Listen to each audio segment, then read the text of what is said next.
Hi everyone, welcome to the studio where even dreams believe.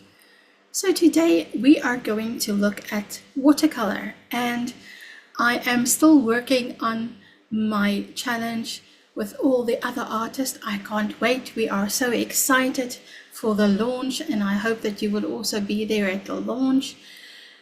That would be in April. So we are still all working on our different challenges, and as you know, I have decided on the sea turtle range.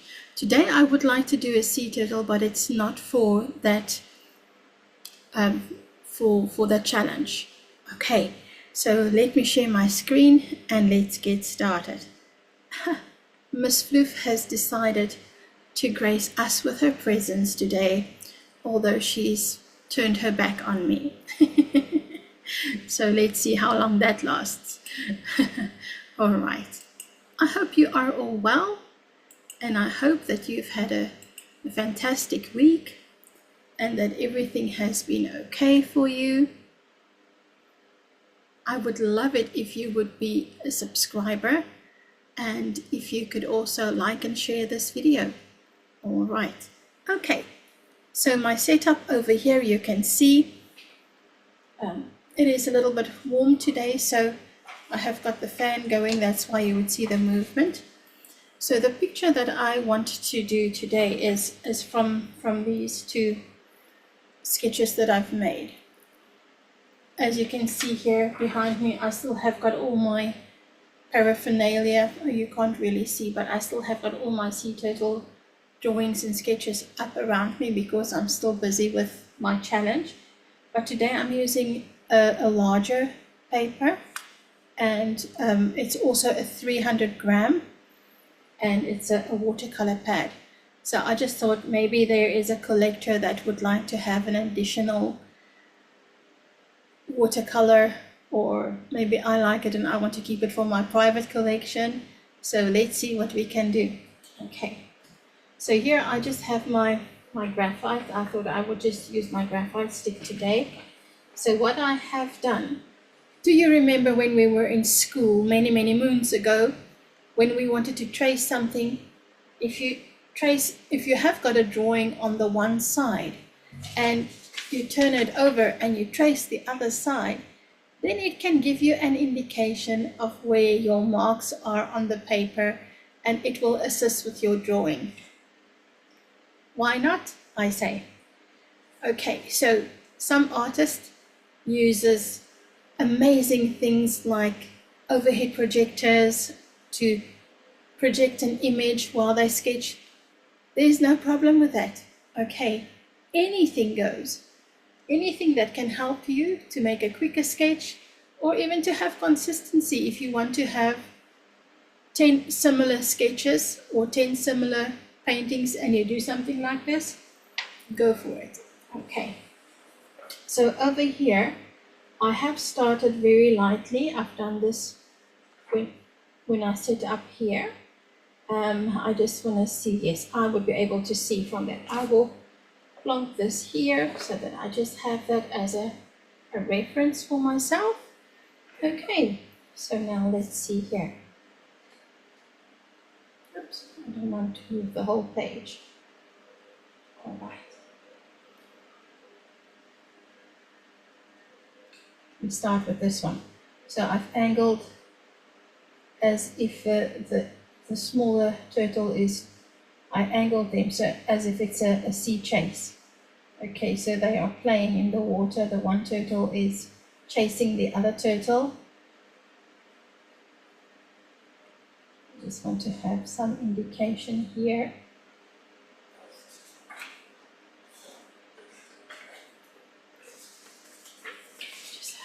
Here so that I can see my sketch.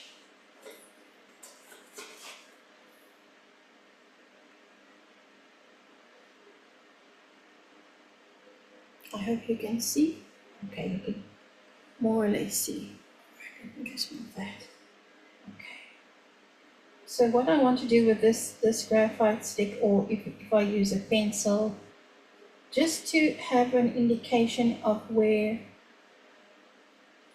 the flippers are and the shell shape, because there are so many different types of sea turtles and they all have got different, slightly different shells. Okay.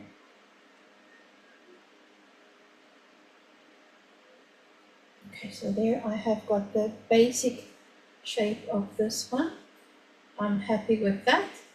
And now I am going to do the little one.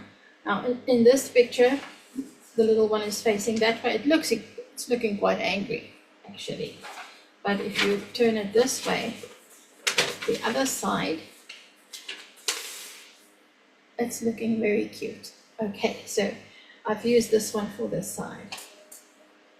And that is also a way of how you can have similar things in a series, but you can use it differently. So you can turn it this way or you can angle it. Okay, it's like if you had Photoshop where you can actually flip an image around. This is basically doing the same thing but old school paper. Okay, sometimes I like old school. All right, now this is a little bit more tricky here because I'm in the shade here of my hand. Let me just see if I can put this down here just slightly. It does not have to be the same because I'm not making a photostat, or this is not a photo. This is a drawing, a very quick and loose drawing just to give me indication of space and just to basically act as a placeholder.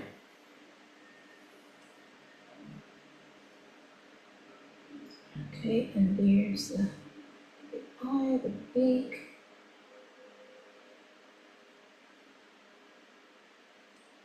Okay, all right. I'm happy with that. Let me just see here.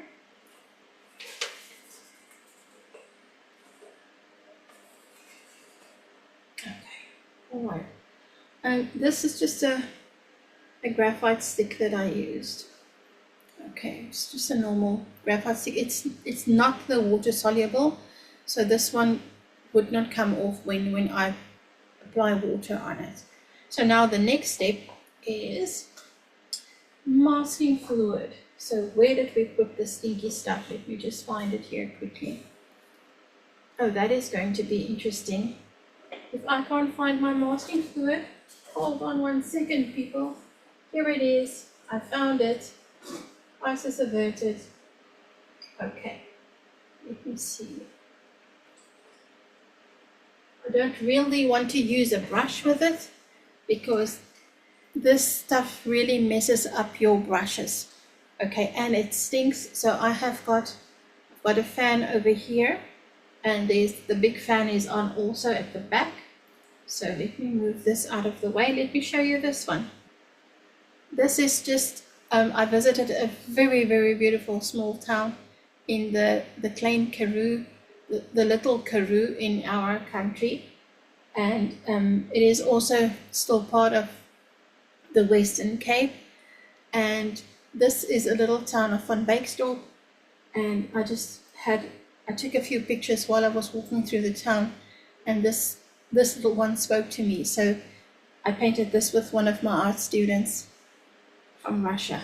Okay, I'll put that out of the way. It was fun. It was so much fun.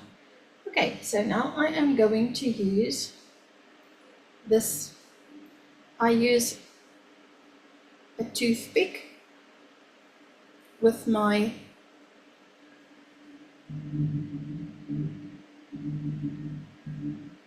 masking fluid.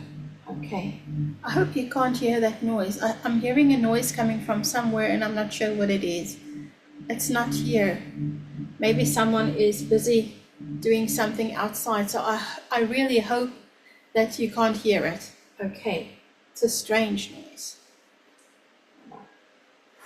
All right, let's see here. Okay, so what I'm going to do with this, I am going to decant a little bit here. That's actually a lot, it's not a little bit. Okay,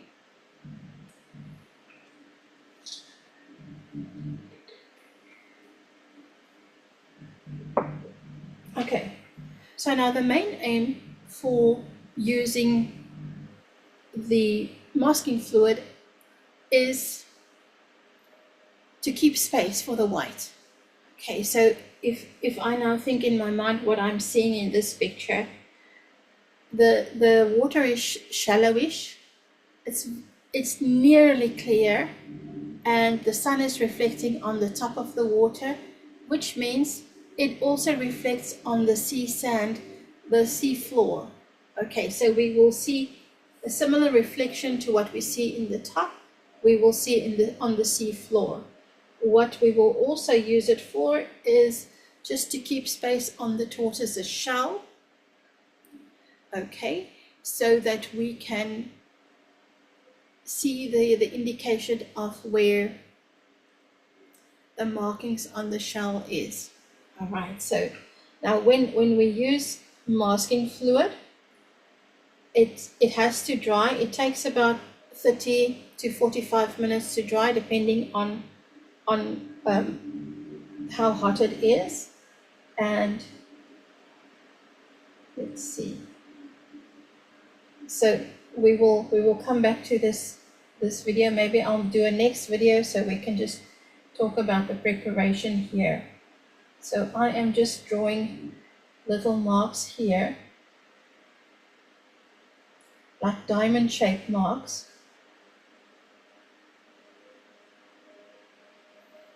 Okay, I'm not sure if you would be able to see them. You can see faint, it's white. Once it dries, it will become more yellowy browny. Okay, so this is like a latexy type of liquid, and you just rub it off when you are done, and then it just reveals the amazing white spaces that you kept.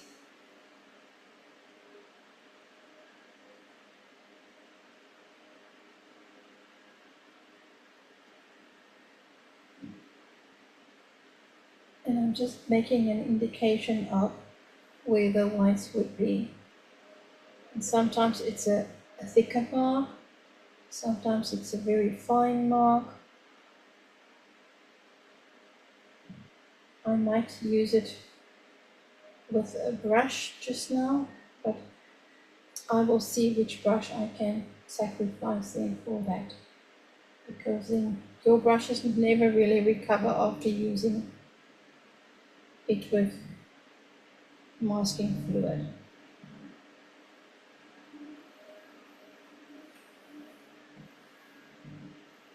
Okay, let me see here quickly which brush I can sacrifice for this purpose. You know what is extremely funny? I colored my hair with just the normal Revlon box dye, and these two brushes are the normal plain horrible hog hair. They are so stiff, these brushes, or they were so stiff. So now I didn't have a proper hair dye brush that you would get in the salon. So I thought, no, you know what? It's okay if these get ruined. I don't like painting with them. They are bad in pushing the paint around and all of that. So they are not my favorites. So what I did is I applied the hair color with these on my head and everywhere to cover the gray. And you won't believe it. This product is so good. My brushes are so soft. Okay, they no longer whitish. They are now dark brown, like my hair. Can see we match. But my brushes feel fantastic. And I actually tried painting with them. They are marvelous. So I thought that is a fantastic hack. If you need a nice brush and you only have hog hair, use it next time you color your hair. Just remember that you have to put a dab of conditioner on them too. Okay, but yeah, they are fantastic now. So that was just for free. Okay, let me see. This brush here is also just a student brush. Okay, so I'm just going to use this one. It's okay if I have to sacrifice it. Okay, so I want to also just make the indication of round, like not really bubbles, but yeah, maybe bubbles. Let's see if we can put some bubbles here.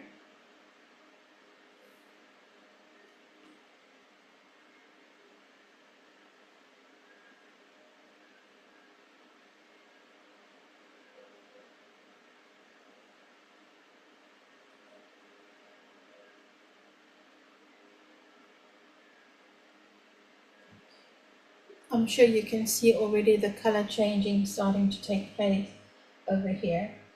Let's see if I can use the brush instead of the toothpick. No, it's a little bit too thick.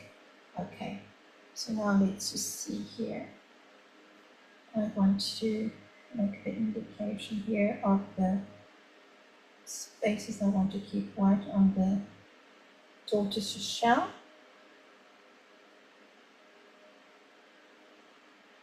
And on his body where I want to have some white showing through.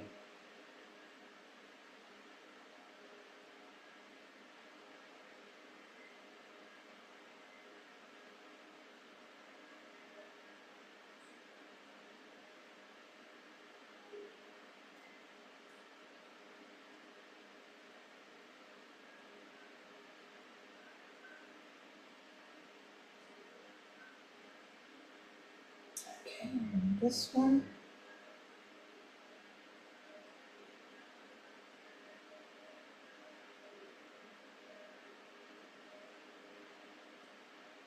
Now, the purpose of masking fluid, for those who do not know what it does, is the purpose of masking fluid is, to, like I said, keep white spaces. Because wherever you paint, you don't have to paint around it. You can just paint over it. And when you paint over it, the paint will not take on those places. So once you are completely dry and you're finished and you start rubbing off the masking fluid, then it reveals these amazing white spaces, and most of the time it is a surprise what it's going to look like, because while you're painting it's got this browny, orangey browny color, and when you lift it, it's a complete surprise. So I like to use it that way also, so that it gives me a surprise when I open it.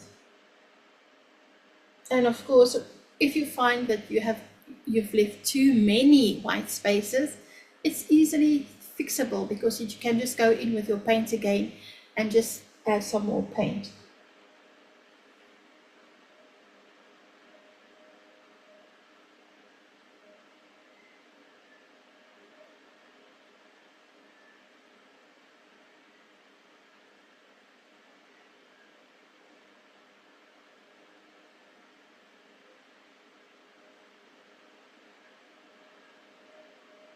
Okay.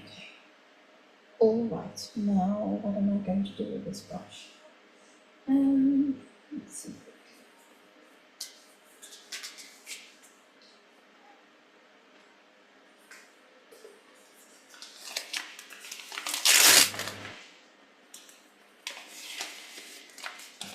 Let's see if I can wipe it with a baby wipe.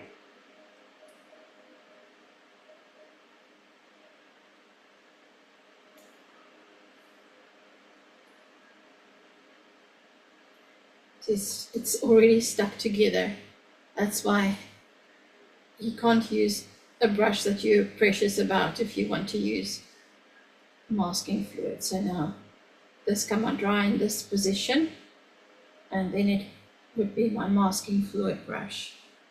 Okay, bye brush. Okay, so now let's see. I have got the water reflections in the top. I'm now going to do the water reflections in the bottom. Just want to get this to make a little bit more of the bottom. just to reflect the sunlight on the ocean floor. Just a little bit, because also where the turtles are, they will be casting a shadow, so you don't have to paint masking fluid directly under the turtles because they are casting a shadow.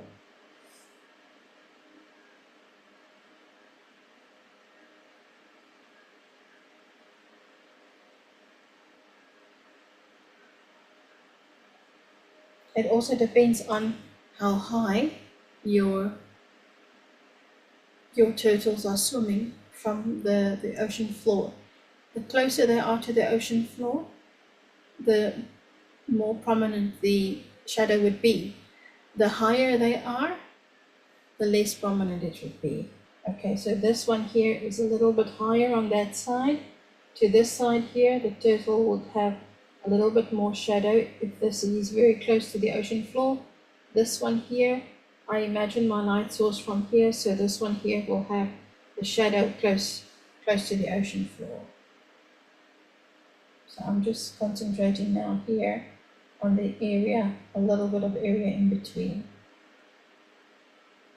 Okay. All right.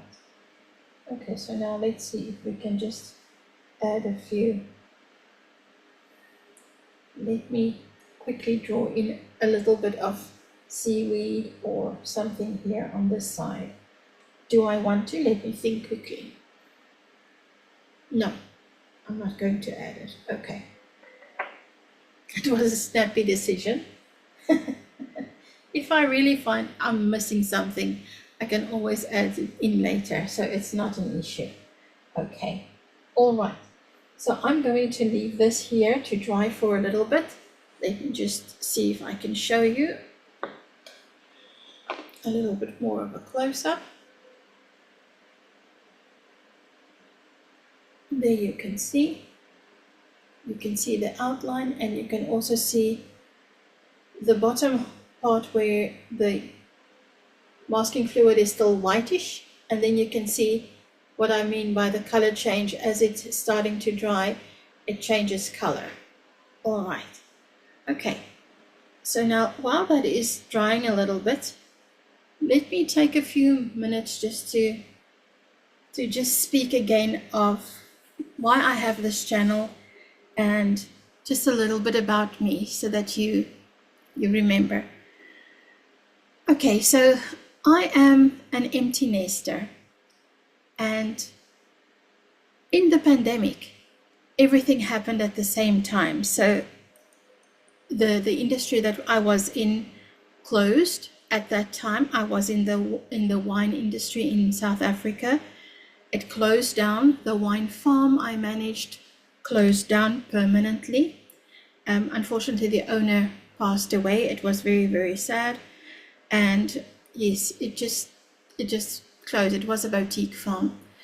And I had to pivot. But at the same time, I never thought that I would become an empty nester at the same time, because my daughter was at uni, and when the uni went online, she moved in with her boyfriend's parents because they had a very strong Wi-Fi connection, which I didn't have, and the speed at their house was faster, which I was okay with. We couldn't see each other, but I mean, we had technology and phones and all of that, and it didn't dawn on me that, okay, that's it, she's moved out of the house. How many years was that ago? Yes, so yes, I am an empty nester. So when that realized, I had to go and find my identity again as not supermom, because being a single parent, I did everything for her. I wasn't supermom, I wasn't BFF, I didn't know who I was. I still have my parents with me. I look after them. They've been with me now for about 23 years. and they are getting older. So my house was not empty, but my heart was.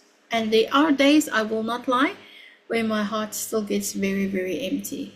But we have worked out, and we've worked out a schedule when we communicate and all of that. She works very hard, so I don't bug her every day. So in that time, I decided, okay, I would have to pivot my career, and being an art teacher for so long and many, many years, I decided I like teaching. And then it is when TEFL came across my path. And I qualified as a TEFL teacher, and I started teaching kids online all over the world.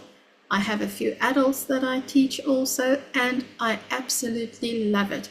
I am so, so, so grateful that we have the internet and that we are able to connect to people anywhere in the world. So yes, that is me in a nutshell. So on this channel, what I would love to do is I would love to sometimes speak about how I overcame all the emotional things by being all of a sudden an empty nester that didn't have an empty nest, because I thought, maybe I would travel or do what some of the other empty nesters do. They sell up everything and they go and see the world. I can't do that because I still have my parents with me. So my situation is a little bit difficult. I had to find my identity again. So sometimes I would like to talk about that. I would also like to talk about sometimes we are afraid to paint or be creative because we have stopped being creative when we were, I think when you go to the high school, you basically, unless you physically have art as a subject, the system teaches you not to be creative, which is sad. Okay, so some of you might have loved being creative in the past and loved painting and drawing and everything, and you just think, oh, it is just so big, I haven't done it in years, how can I ever start it up again now? I can't tell you the emotional release you get when you do something creative. It is absolutely fantastic, and it is so good that when it doesn't matter what it looks like at the end. It's the process of even writing your feelings in a journal. I have journals also. Having a drawing journal, having something small to just, when you are maybe sitting in your car, having your little supply kit with you and you see a funny person walking down, or you see a beautiful a tree or something you want to capture, just to do that. Those little things that you do add up, and it helps you with your overall mental health and just your happiness. Okay, art is extremely therapeutic. So now that's me in a nutshell. Let me check and see if we can start putting paint down. No, it's still a little bit wet. Okay, so what I'm going to do, I hope that you will come back for the next video, because I will have to leave this to dry properly. I don't want to make a mess of it now just because I'm in a hurry. We will continue with this painting, and then I would also like to speak to you about a topic. So I wish that you could give me some topic ideas you would like to speak to, art related or empty nest related, or being an adult that wants to really get back into painting and being creative. So please put a comment on the video. What would you like to see? What would you like to learn? What would you like to hear? I would love to know. And then I will see you in a little bit. Okay. I'm going to put all the fans on this paper now so that it can dry quickly. And then I will probably start the recording up again just now. See you then. Okay. Thank you. Oh, Floofy is now showing her face. Great! I'm so happy about that. Okay, I'll see you soon. Bye.